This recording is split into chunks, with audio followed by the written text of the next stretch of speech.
ਸਤਿ ਸ਼੍ਰੀ ਅਕਾਲ ਦੋਸਤੋ, ਮੈਂ ਤੁਹਾਡਾ ਆਪਣਾ ਦੀਦਾਰ ਸਿੰਘ ਸੰਧੂ ਹਾਜ਼ਰ ਹਾਂ ਪ੍ਰੋਗਰਾਮ ਲੈ ਕੇ ਮੁੱਦੇ ਦੇ ਨੇੜੇ। ਅੱਜ ਮੁੱਦਾ ਆਮ ਜਨਤਾ ਨਾਲ ਜੁੜਿਆ। ਹਰ ਵਾਰ ਕੋਈ ਨਵਾਂ ਵਿਸ਼ਾ ਲੈ ਕੇ ਉਹਦੇ ਤੇ ਚਾਨਣਾ ਪਾਈਦਾ, ਉਹਦੇ ਤੇ ਡੂੰਘਾਈ 'ਚ ਗੱਲਬਾਤ ਕਰੀਦੀ ਆ ਵਿਸ਼ੇ ਦੇ ਮਾਹਰ ਨੂੰ ਬੁਲਾ ਕੇ। ਪਰ ਅੱਜ ਸਮਾਜ ਨੂੰ ਸੇਧ ਦੇਣ ਵਾਲਾ ਇੱਕ ਕਾਨੂੰਨੀ ਸਲਾਹਕਾਰ ਮਨਜਿੰਦਰ ਸਿੰਘ ਭੁੱਲਰ ਸਾਡੇ ਨਾਲ ਮੰਚ ਤੇ ਮੌਜੂਦ ਨੇ। ਭੁੱਲਰ ਸਾਹਿਬ, ਸਭ ਤੋਂ ਪਹਿਲਾਂ ਤਾਂ ਮੈਂ ਸਵਾਗਤ ਕਰਦਾ ਸਾਡੇ ਪ੍ਰੋਗਰਾਮ ਦੇ ਵਿੱਚ। ਬਹੁਤ ਬਹੁਤ ਸ਼ੁਕਰੀਆ ਦੀਦਾਰ ਜੀ, ਗਲੋਬਲ ਪੰਜਾਬ ਦਾ ਬਹੁਤ ਧੰਨਵਾਦ।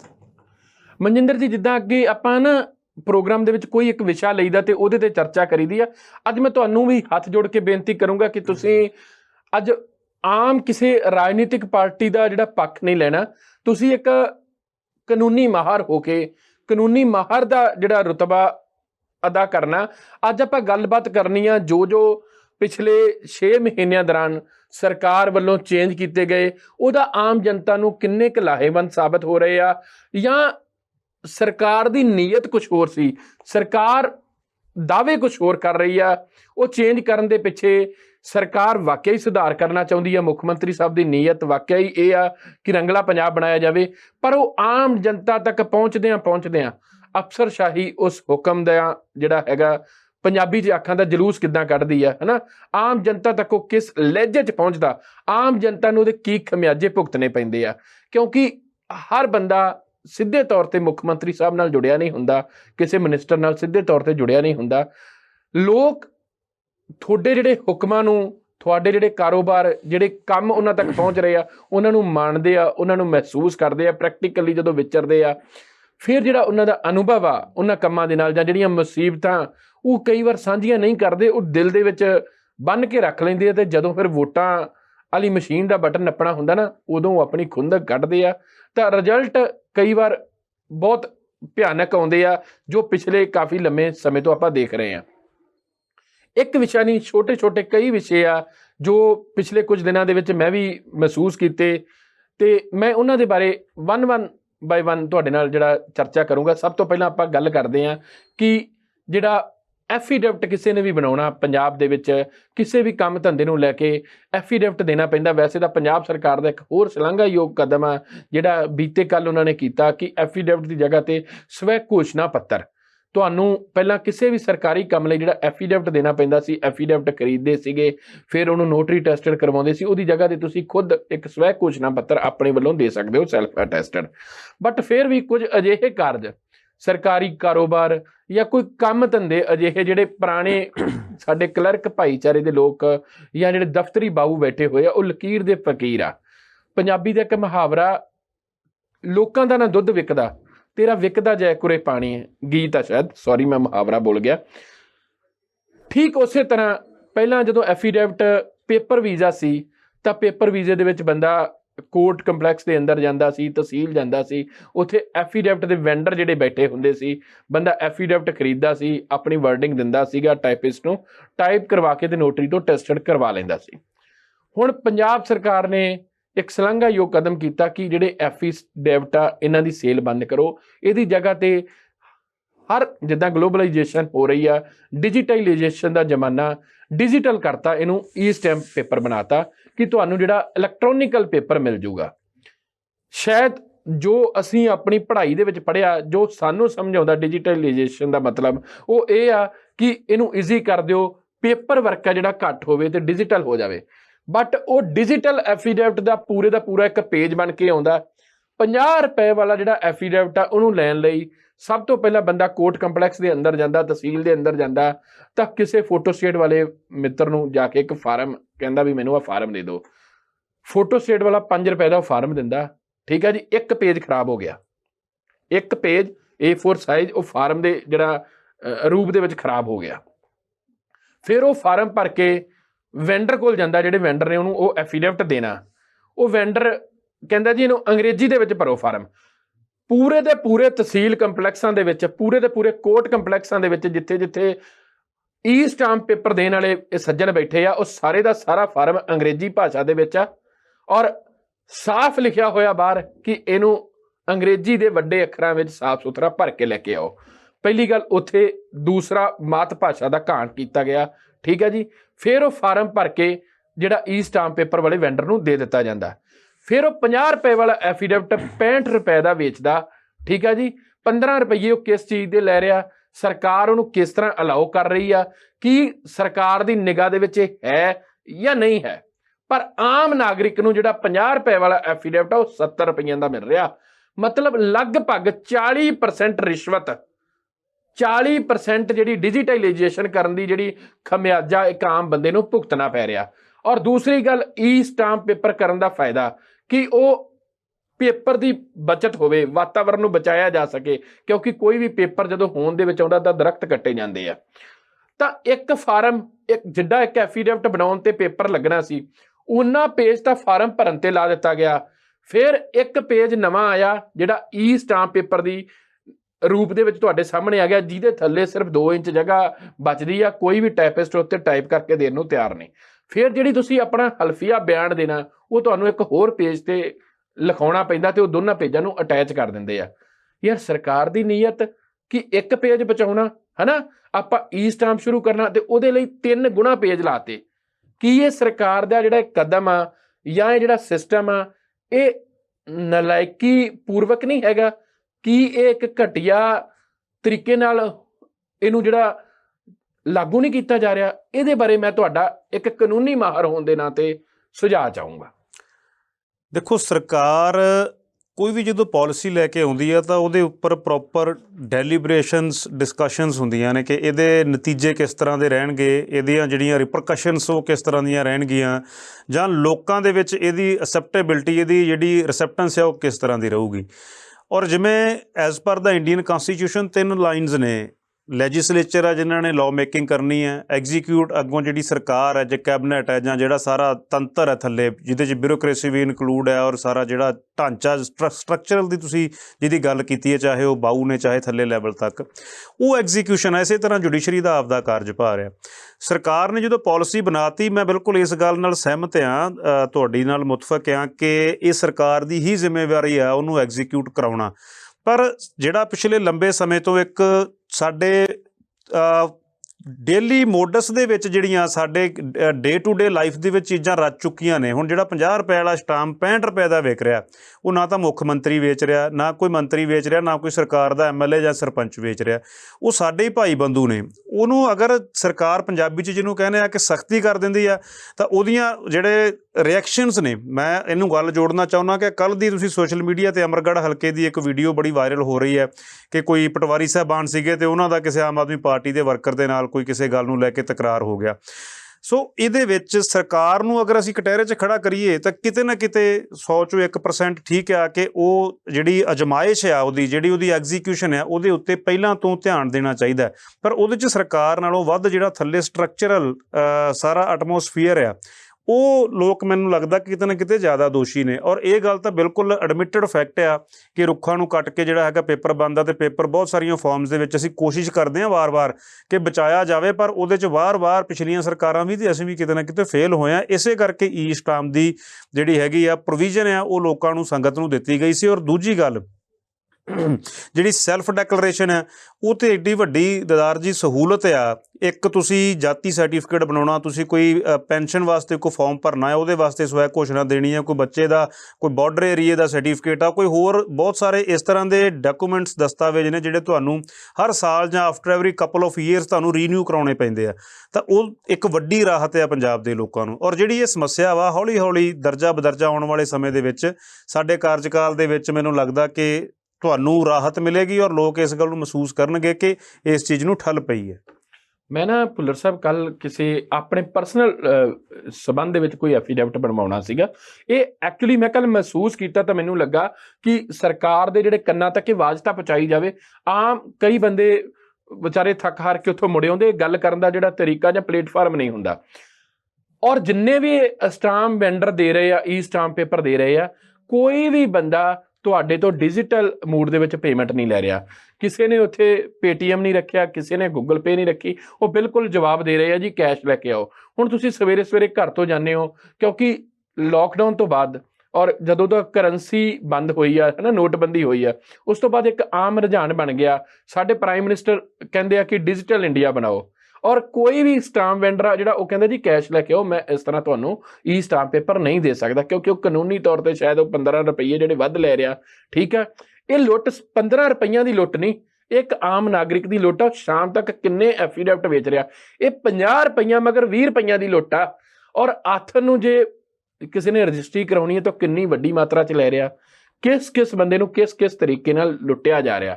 ਤਾਂ ਸਾਡੇ ਜਿਹੜੇ ਲੋਕਲ ਬੰਦੇ ਉੱਥੇ ਬੈਠੇ ਆ ਉਹ ਕਹਿੰਦੇ ਜੀ ਅਸੀਂ ਤਾਂ ਸਰਕਾਰ ਤੋਂ 50 ਦਾ ਖਰੀਦਿਆ, ਸਾਨੂੰ ਦੱਸੋ ਅਸੀਂ ਬਿਜਲੀ ਦੇ ਬਿੱਲ ਕਿੱਥੋਂ ਪੇ ਕਰਨੇ ਆ। ਸਰਕਾਰ ਨੇ ਜਦੋਂ ਈ ਸਟਾਂਪ ਪੇਪਰ ਇਸ਼ੂ ਕੀਤਾ ਤਾਂ ਸਰਕਾਰ ਕੋਲੇ ਆਪਣੀ ਪਾਲਿਸੀ ਦੇ ਵਿੱਚ ਕੋਈ ਅਜਿਹਾ ਸਿਸਟਮ ਨਹੀਂ ਕਿ ਮੈਂ ਇਹ ਪੇਪਰ ਨਾਗਰਿਕ ਤੱਕ ਪਹੁੰਚਾਉਣਾ ਕਿਸ ਤਰ੍ਹਾਂ ਈ ਸਟਾਂਪ ਪੇਪਰ। ਉਹਦੇ ਵਿੱਚ ਬਹੁਤ ਸਾਰੀਆਂ ਚੀਜ਼ਾਂ ਨੇ। ਹੁਣ ਸਾਡਾ ਉਸ ਲੈਵਲ ਦਾ ਇੰਟਰਵੈਂਸ਼ਨ ਜਾਂ ਉਸ ਲੈਵਲ ਦੀ ਉਹਦੇ ਵਿੱਚ ਕਿਸੇ ਤਰ੍ਹਾਂ ਦੀ ਸ਼ਰਾਕਤ ਨਹੀਂ ਹੈ ਕਿ ਅਸੀਂ ਗਵਰਨਮੈਂਟ ਨੂੰ ਇਮੀਡੀਏਟ ਸੁਜੈਸਟ ਕਰ ਸਕੀਏ। ਪਰ ਜਿਹੜੇ ਕਿਤੇ ਨਾ ਕਿਤੇ ਪਾਰਟੀ ਲੈਵਲ 'ਤੇ ਸੁਝਾਅ ਲੈ ਜਾਂਦੇ ਉਹਦੇ 'ਚ ਇਹ ਬਹੁਤ ਅਹਿਮ ਗੱਲ ਆ ਕਿ ਕਿਸੇ ਤਰ੍ਹਾਂ ਦਾ ਇੱਕ ਸਿਸਟਮ ਇਜਾਦ ਕੀਤਾ ਜਾਵੇ ਜਿਹਦੇ ਵਿੱਚ ਬੰਦਾ ਖੁਦ ਅਪਲਾਈ ਕਰ ਸਕੇ ਔਰ ਇੱਕ ਕੋਈ ਵਨ ਟਾਈਮ ਪਾਸਵਰਡ ਉਹਨੂੰ ਇਸ਼ੂ ਹੋ ਜਾਏ ਅਤੇ ਜਿਹਦੇ ਥਰੂ ਜਿਹੜਾ ਹੈਗਾ ਉਹਦੇ ਡਾਕੂਮੈਂਟਸ ਉਹ ਅਪਡੇਟ ਹੋ ਜਾਣ, ਚਾਹੇ ਉਹ ਆਧਾਰ ਕਾਰਡ ਆ, ਚਾਹੇ ਬੈਂਕ ਦਾ ਅਕਾਊਂਟ ਆ, ਚਾਹੇ ਕੋਈ ਉਹਦਾ ਪੈਨ ਕਾਰਡ ਆ, ਤਾਂ ਆਟੋਮੈਟਿਕਲੀ ਜਿਹੜਾ ਹੈਗਾ ਉਹ ਪਹੁੰਚ ਜਾਵੇ। ਪਰ again all these things has to be discuss at the policy level.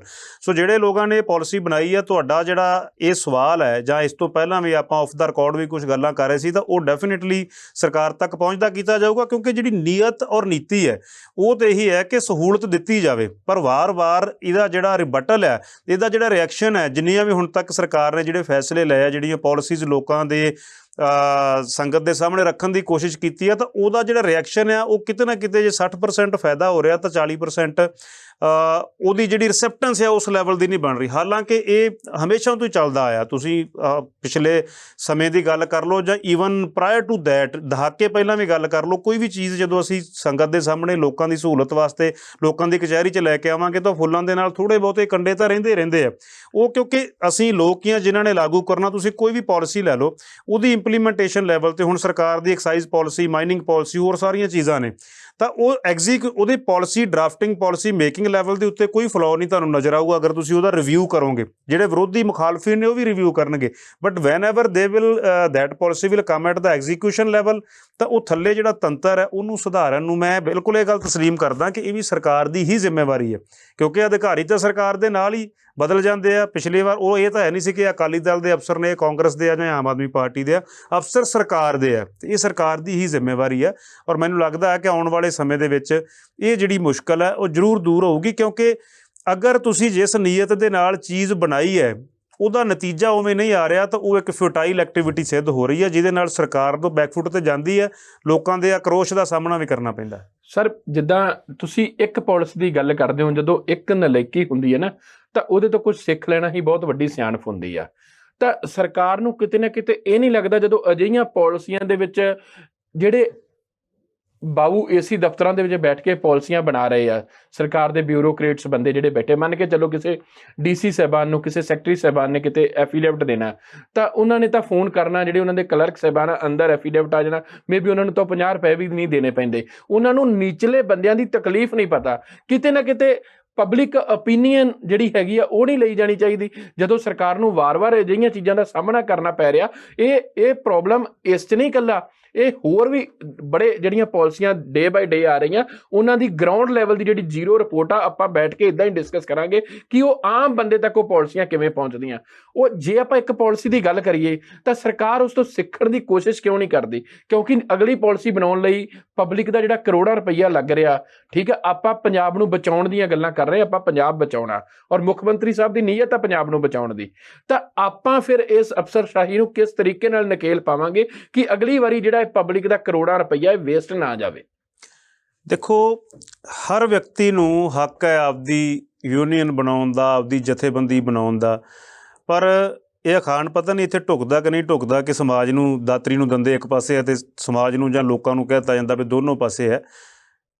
ਜਦੋਂ ਦੀ ਪੰਜਾਬ ਦੇ ਵਿੱਚ ਆਮ ਆਦਮੀ ਪਾਰਟੀ ਦੀ ਸਰਕਾਰ ਆਈ ਹੈ, ਜਿੱਥੇ ਵੀ ਕਲੈਸ਼ ਹੋਇਆ ਆ, ਚਾਹੇ ਉਹ ਜੌੜੇ ਮਾਜਰਾ ਸਾਹਿਬ ਵਾਲਾ ਇੰਸੀਡੈਂਟ ਸੀ, ਰਾਜ ਬਹਾਦਰ ਡਾਕਟਰ ਜਿਹੜੇ ਵਾਈਸ ਚਾਂਸਲਰ ਸੀਗੇ Baba Farid university for health sciences ਦੇ, ਚਾਹੇ ਮੈਂ ਇਹ ਪਟਵਾਰੀ ਭਰਾਵਾਂ ਦੀ ਤੁਹਾਡੇ ਨਾਲ ਗੱਲ ਕੀਤੀ ਹੈ, ਇਕੱਲਾ ਇੱਥੇ ਨਹੀਂ ਹੋਰ ਵੀ ਬਹੁਤ ਵਾਰ ਹੋ ਚੁੱਕਿਆ, ਚਾਹੇ ਇਸ ਤੋਂ ਪਹਿਲਾਂ ਵੱਖੋ ਵੱਖਰੇ ਵਿਭਾਗਾਂ ਦੇ ਵਿੱਚ ਤਹਿਸੀਲਦਾਰ ਸਾਹਿਬਾਨ ਸਾਰੇ ਇੱਕ ਵਾਰ ਛੁੱਟੀ 'ਤੇ, ਸਮੂਹਿਕ ਛੁੱਟੀ 'ਤੇ ਚਲੇ ਗਏ ਸੀਗੇ, ਤਾਂ ਉਹ ਜਿਹੜੀ ਰਿਸਪੌਂਸਿਬਿਲਟੀ ਹੈ, ਜਿੰਨੀ ਦੇਰ ਤੱਕ ਅਸੀਂ ਆਪਦੇ ਸਵੈ ਐਨਾਲਿਸਿਸ ਜਿਹੜਾ ਹੈਗਾ, ਸਵੈ ਚਿੰਤਨ ਨਹੀਂ ਕਰਦੇ ਪੰਜਾਬ ਦੇ ਲੋਕ। ਇਹਦਾ ਮਤਲਬ ਇਹ ਨਹੀਂ ਕਿ ਮੈਂ ਡਿਨਾਈ ਕਰ ਰਿਹਾ ਸਾਰੇ ਐਲੀਗੇਸ਼ਨ ਨੂੰ, ਜਾਂ ਮੈਂ ਬਿਲਕੁਲ ਹੀ ਜਿਹੜਾ ਹੈਗਾ ਰੈਸੀਪ੍ਰੋਕਲੀ ਜਿਹੜਾ ਉਹ ਇਲਜ਼ਾਮਾਂ ਵਾਲਾ ਸਾਰਾ ਇਲਜ਼ਾਮ ਤਰਾਸ਼ੀ ਸਾਹਮਣੇ ਵਾਲੇ ਤੇ ਕਰ ਰਿਹਾ, ਕਿਉਂਕਿ ਲੋਕਾਂ ਦਾ ਤਾਂ ਜੋ ਫਰਜ਼ ਸੀ ਉਹਨਾਂ ਨੇ ਨਿਭਾਤਾ। ਸਰਕਾਰ ਚੁਣ ਲਈ, ਸਰਕਾਰ ਸੱਤਾ 'ਚ ਤਾਕਤ 'ਚ ਆ ਗਈ, ਪਰ ਜਿਹੜਾ ਸਰਕਾਰ ਨੂੰ ਚਲਾਉਣ ਵਾਲਾ ਤੰਤਰ ਹੈ, ਹੁਣ ਕੱਲ੍ਹ ਬਾਬਾ ਫਰੀਦ ਮੇਲੇ ਦੇ ਉੱਪਰ ਵੀ ਘਟਨਾ ਘਟੀ ਹੈ, ਕਿਉਂਕਿ ਅਸੀਂ ਜੋ ਫਲੋਟ ਕਰਕੇ ਸਾਡੇ ਸਾਹਮਣੇ ਸੁੱਟ ਦਿੱਤਾ ਜਾਂਦਾ ਕਿ MLA ਸਾਹਿਬ ਦੀ ਮਿਸਿਸ ਦੇ ਨਾਲ ਕੋਈ ਤਕਰਾਰ ਹੋ ਗਿਆ ਤੇ ਮੈਡਮ ਡਿਪਟੀ ਕਮਿਸ਼ਨਰ ਜਿਹੜੇ ਆ ਉੱਥੋਂ ਉੱਠ ਕੇ ਚਲੇ ਗਏ, ਔਰ ਅੱਜ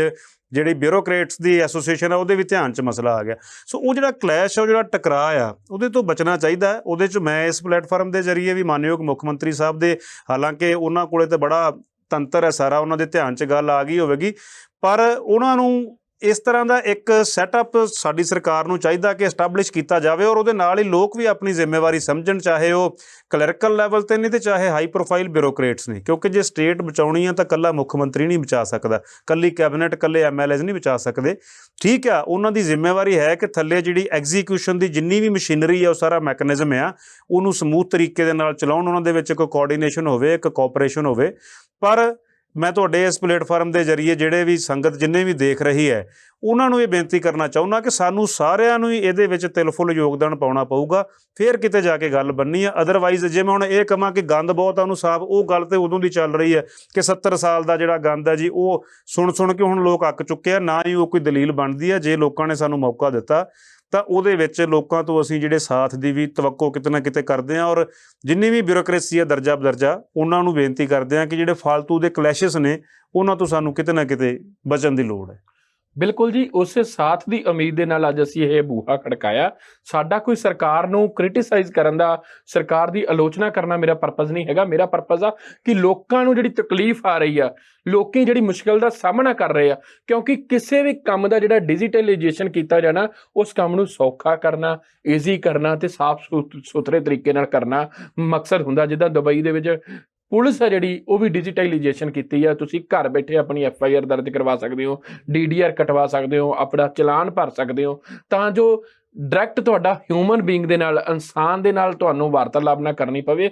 ਉਹ ਕਿਤੇ ਨਾ ਕਿਤੇ ਭ੍ਰਿਸ਼ਟਾਚਾਰ ਨੂੰ ਵੀ ਇਹ ਗੱਲਾਂ ਠੱਲ ਪਾਉਂਦੀਆਂ।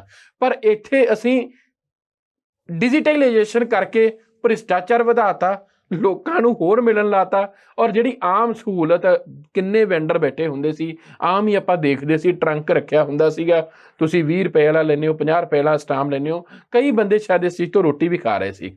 ਹੁਣ ਉਹ ਇੱਕ ਮਾਡਰਨ ਬੰਦਿਆਂ ਕੋਲੇ ਕੰਮ ਚਲਿਆ ਜਾਊਗਾ। ਇੱਕ ਪੜ੍ਹੇ ਲਿਖੇ ਬੰਦਾ ਕੋਈ ਕੰਪਿਊਟਰ ਸੈਟਅਪ ਲਾ ਕੇ ਬੈਠ ਗਿਆ, ਉਹ ਤੁਹਾਨੂੰ ਪੇਪਰ ਆ ਜਿਹੜਾ ਉਹ ਕੱਢ ਕੇ ਦੇਊਗਾ। ਸਰਕਾਰ ਇਹਨੂੰ ਮਤਲਬ ਲੁੱਟ ਦੀ ਹੱਟੀ ਨਾ ਬਣਾਵੇ। ਇਹਦੀ ਜਦੋਂ ਲਾਂਚ ਕਰਨਾ ਕੋਈ ਐਪ ਬਣੇ, ਹਰ ਨਾਗਰਿਕ ਦੇ ਫੋਨ ਦੇ ਵਿੱਚ ਐਪ ਹੋਵੇ, ਉਹ ਆਪਣਾ ਆਧਾਰ ਕਾਰਡ ਨੰਬਰ, ਆਪਣਾ ਫੋਨ ਦਾ OTP ਆਵੇ, ਔਰ ਉਹਨੂੰ ਇੱਕ ਟੋਕਨ ਨੰਬਰ ਇਸ਼ੂ ਹੋ ਜੇ। That token number will be e stamp. ਉਹਦੀ ਵੈਲਿਊ ਆ ਸਰਕਾਰ ਦੀ ਵੈਬਸਾਈਟ ਜੋ ਵੀ ਹੈਗੀ ਆ ਉਹਦੇ ਤੇ ਚੈੱਕ ਹੋਵੇ। ਜਦ ਕਿ ਅਸੀਂ ਇੱਕ ਪੇਪਰ ਨੂੰ ਬੰਦ ਕਰਨ ਦੇ ਲਈ ਰਿਸ਼ਵਤ ਵੀ ਵਧਾ ਦਿੱਤੀ, ਔਰ ਦੂਸਰੀ ਗੱਲ ਜਿਹੜਾ ਉਹਦਾ ਸਿਸਟਮ ਆ ਉਹ ਵੀ ਹੋਰ ਟੈਕਨੀਕਲ ਕਰ ਦਿੱਤਾ। ਨਾਲ ਭੁੱਲਰ ਸਾਹਿਬ, ਦੇਖਿਆ ਮੈਂ ਮੋਹਾਲੀ ਕੋਰਟ ਦੇ ਅੰਦਰ ਗਿਆ, ਉੱਥੇ ਲਾਈਨ ਲੱਗੀ ਹੋਈ ਸੀ E-ਸਟੈਂਪ ਪੇਪਰ ਲੈਣ ਲਈ। ਸਰਕਾਰੀ ਅਦਾਰੇ ਦੇ ਵਿੱਚ ਤੁਸੀਂ ਜਾ ਰਹੇ ਹੋ ਆਪਣਾ ਕੰਮ ਕਰਵਾਉਣ, ਇੱਕ ਐਫੀਡੇਵਿਟ ਬਣਵਾਉਣਾ। ਸਰਕਾਰ ਕਹਿੰਦੀ ਆ ਅਸੀਂ ਉਸ ਮੁਲਕ ਦੇ ਨਾਗਰਿਕ ਹਾਂ, ਸਰਕਾਰ ਕਹਿੰਦੀ ਆ ਵੀ ਮੈਨੂੰ ਇਹ ਐਫੀਡੇਵਿਟ ਤੇ ਲਿਖ ਕੇ ਦੇ ਵੀ ਤੂੰ ਮੇਰੇ ਮੁਲਕ ਦਾ ਨਾਗਰਿਕ ਆ, ਤੇ ਜਿਹੜੀ ਮੈਂ ਤੈਨੂੰ ਆ ਸੁਵਿਧਾ ਦੇਣੀ ਆ, ਉਹ ਸੁਵਿਧਾ ਸੰਬੰਧੀ ਸਰਕਾਰ ਨੂੰ ਯਕੀਨ ਨਹੀਂ ਹੈਗਾ ਆਪਦੇ ਨਾਗਰਿਕ ਤੇ। ਸਰਕਾਰ ਹੀ ਕਹਿ ਰਹੀ ਹੈ ਲਿਖ ਕੇ ਦਿਓ। ਚਲੋ ਨਾਗਰਿਕ ਮਜਬੂਰ ਆ, ਨਾਗਰਿਕ ਨੂੰ ਲਿਖ ਕੇ ਦੇਣਾ ਪੈਣਾ, ਨਾਗਰਿਕ ਲਿਖ ਕੇ ਦੇ ਰਿਹਾ। ਔਰ ਸਰਕਾਰੀ ਅਦਾਰੇ ਦੇ ਵਿੱਚ ਲਿਖਣ ਜਾਣ ਲਈ 50 ਰੁਪਏ ਵਾਲੀ ਚੀਜ਼ ਸਰਕਾਰ ਤੋਂ 70 ਰੁਪਏ 'ਚ ਮਜਬੂਰੀ 'ਚ ਉਹਨੂੰ ਖਰੀਦਣੀ ਪੈ ਰਹੀ ਆ।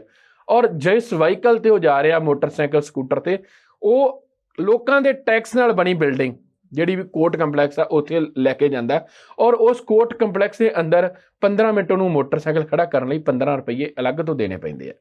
ਕੀ ਜਿਹੜਾ ਉਹ ਪਾਰਕਿੰਗ ਖਰਚਾ ਜਿਹੜਾ ਆਮ ਲੋਕਾਂ ਦਾ, ਉਹ ਕੌਣ ਲੈ ਕੇ ਜਾ ਰਿਹਾ? ਉਹ ਸਰਕਾਰ ਦੇ ਖਜ਼ਾਨੇ 'ਚ ਜਾ ਰਿਹਾ, ਜਾਂ ਉਹਦਾ ਕੋਈ ਹੋਰ ਸਰਗਨਾ, ਜਾਂ ਕੋਈ ਹੋਰ ਲੋਕ ਉਸ ਚੀਜ਼ ਨੂੰ ਆਪਰੇਟ ਕਰ ਰਹੇ?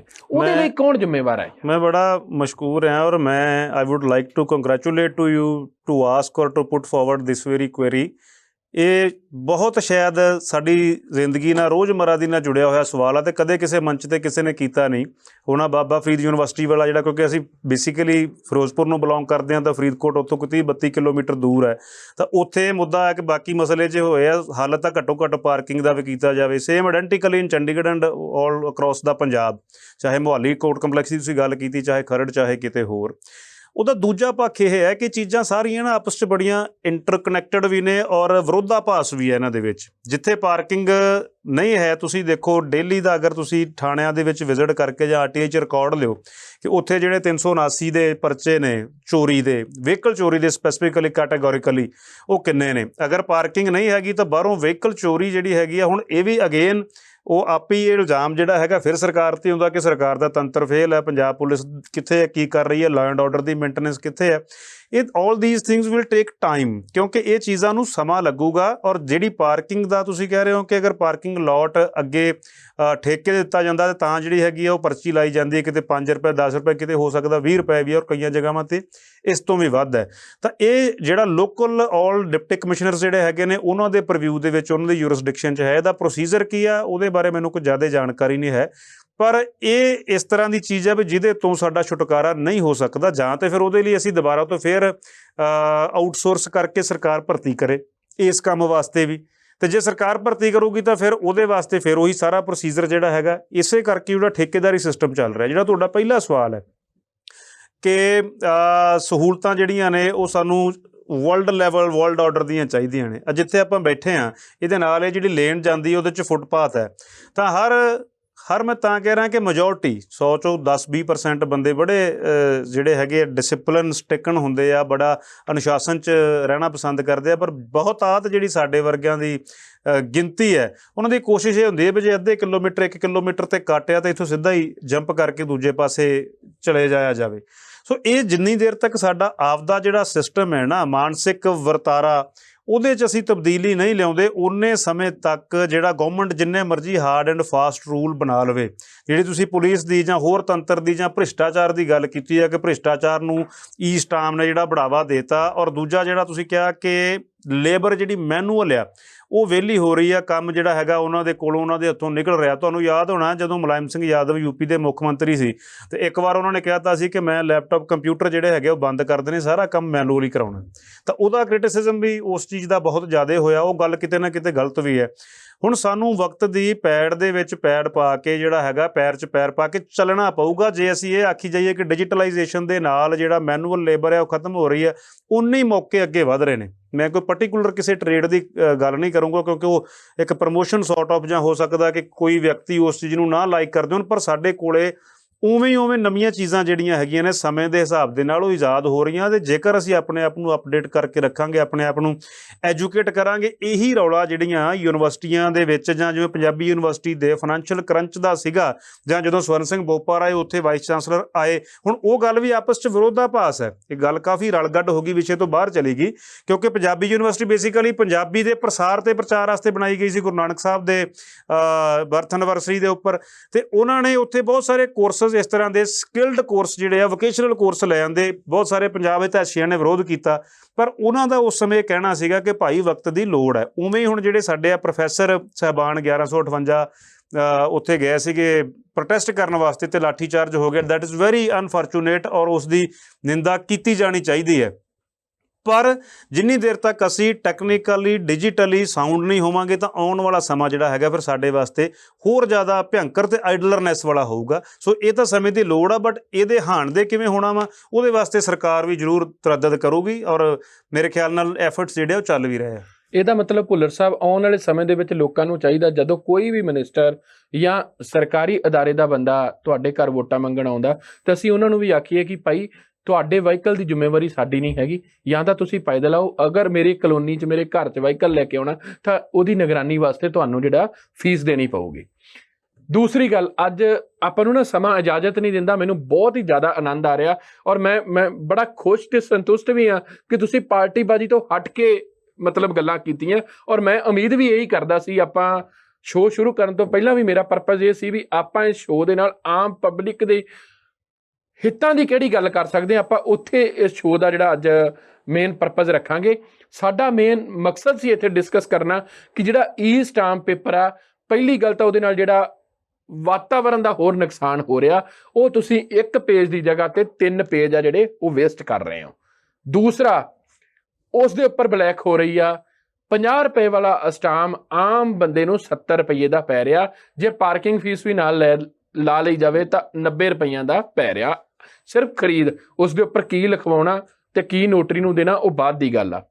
ਤੀਸਰੀ ਗੱਲ ਕਿ ਉਹ ਈਜ਼ੀਲੀ ਮੁਹੱਈਆ ਨਹੀਂ ਹੈਗਾ ਤੁਹਾਡਾ ਈ ਸਟਾਂਪ ਪੇਪਰ। ਔਰ ਇਸ ਤੋਂ ਇਲਾਵਾ ਹੋਰ ਇਸ ਨਾਲ ਬਹੁਤ ਲੰਮਾ ਡਿਸਕਸ਼ਨ ਕੀਤਾ ਜਾ ਸਕਦਾ, ਪਰ ਸਾਨੂੰ ਅੱਜ ਸਮਾਂ ਇਜਾਜ਼ਤ ਨਹੀਂ ਦਿੰਦਾ। ਮੈਂ ਆਪਣੇ ਮੰਚ ਦੇ ਜਰੀਏ ਤਾਂ ਕੋਸ਼ਿਸ਼ ਕਰੂੰਗਾ ਕਿ ਇਹ ਆਵਾਜ਼ ਸਰਕਾਰ ਦੇ ਨੁਮਾਇੰਦਿਆਂ ਤੱਕ, ਸਰਕਾਰ ਤੱਕ ਔਰ ਮੁੱਖ ਮੰਤਰੀ ਤੱਕ ਜ਼ਰੂਰ ਪਹੁੰਚੇ। ਪਰ ਤੁਹਾਡੇ ਮੂਹਰੇ ਵੀ ਹੱਥ ਜੋੜ ਕੇ ਬੇਨਤੀ ਕਰਦਾ ਕਿ ਤੁਸੀਂ ਵੀ ਆਪਣੀ ਜਿਹੜੀ ਪਾਰਟੀ ਦੀ ਕੋਈ ਵੀ ਇੰਟਰਨਲ ਪਾਲਿਸੀ ਹੈਗੀ ਆ, ਕੋਸ਼ਿਸ਼ ਕਰਿਓ ਕਿ ਸਾਡੇ ਜਿਹੜੀ ਆਮ ਲੋਕਾਂ ਦੀ ਤਕਲੀਫ ਆ, ਆਮ ਲੋਕਾਂ ਦੀ ਜਿਹੜੀ ਚੀਕ ਆ, ਇਹ ਹਾਕਮ ਦੇ ਕੰਨਾਂ ਤੱਕ ਜ਼ਰੂਰ ਸੁਣਾਇਓ। ਮੈਂ ਤੁਹਾਡੇ ਤੋਂ ਉਮੀਦ ਕਰਦਾ ਔਰ ਕੋਸ਼ਿਸ਼ ਕਰਦਾ ਕਿ ਅਗਲੀ ਵਾਰ ਫੇਰ ਇਸੇ ਤਰ੍ਹਾਂ ਦੇ ਆਮ ਲੋਕਾਂ ਨਾਲ ਜੁੜੇ ਜਿਹੜੇ ਦਰਦ ਆ ਉਹ ਆਪਾਂ ਫੇਰ ਡਿਸਕਸ ਕਰਾਂਗੇ ਤੇ ਆਪਣੇ ਜਿਹੜਾ ਪ੍ਰੋਗਰਾਮ ਦਾ ਮੋਟਿਵ ਆ ਉਹ ਸੋਲਵ ਹੋ ਜੂ ਅਗਰ ਆਪਾਂ ਕੋਈ ਇੱਕ ਸਮੱਸਿਆ ਦਾ ਹੱਲ ਵੀ ਇਸ ਮਾਧਿਅਮ ਦੇ ਰਾਹੀਂ ਕੱਢ ਸਕੇ। ਧੰਨਵਾਦ। ਸੰਤ ਸਾਹਿਬ, ਬਹੁਤ ਸ਼ੁਕਰੀਆ ਤੁਹਾਡਾ, ਔਰ ਕੋਸ਼ਿਸ਼ ਕਰਾਂਗੇ ਕਿ ਪੰਜਾਬ ਦੇ ਲੋਕਾਂ ਦੇ ਔਰ ਤੁਹਾਡੀਆਂ ਉਮੀਦਾਂ ਤੇ ਖਰੇ ਉਤਰ ਸਕੀਏ। ਧੰਨਵਾਦ।